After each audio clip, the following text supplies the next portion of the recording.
Now time for our daily dose of K-Inter News with Walter Lee.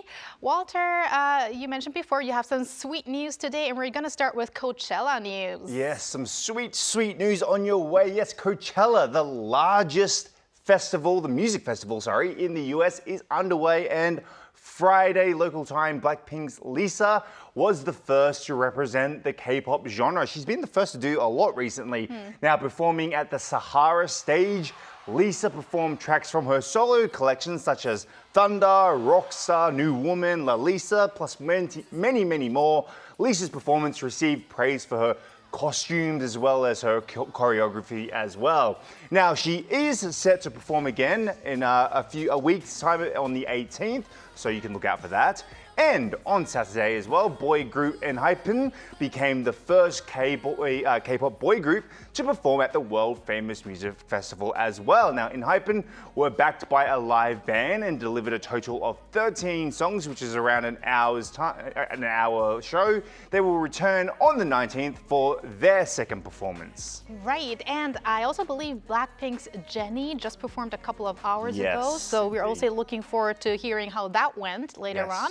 And next, let's talk about a boy group, ATEEZ. What do you have? Yes, I have plenty of news on ATEEZ, and if you live in the North American region and didn't get a chance to grab tickets on ATEEZ's 2025 World Tour in your fantasy, well, guess what? You may be in luck, as on Saturday, ATEEZ's agency, KQ Entertainment, announced additional North American stops for their upcoming tour.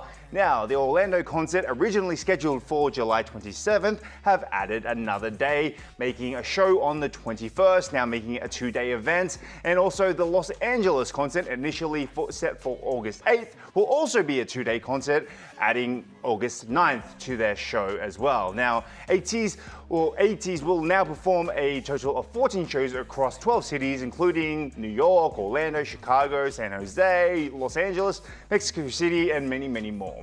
Now, the 2025 World Tour is set to kick off on July 5th and 6th at the Inspire Arena in Yeongcheon-do, Incheon. So it's going to be a great start to, obviously, for the Korean fans and across the world. Great news for all the fans in those regions that you mentioned, Walter. Yes. And last but not least, let's finish off with a K-movie that's already popular before it's even out. Yes, I like to hear that movies always gain popularity before they even come out. I'm talking about Yadang the Snitch has topped the overall reservation ranking ahead of its release on April 16th, which is just on Wednesday.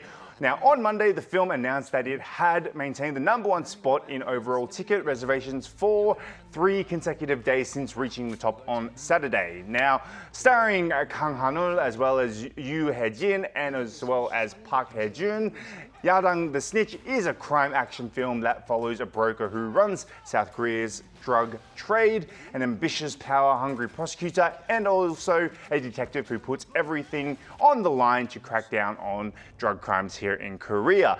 Now, again, Yadang the Snitch is set to be released on April 16th. And I guess the reason for why you're emphasizing this is because it was actually scheduled to come out on April 23rd, but it's coming out earlier. Yes, All that's right. correct. Thank you very much, Walter, for those K-Inter News, and No stick worries. around. Will do.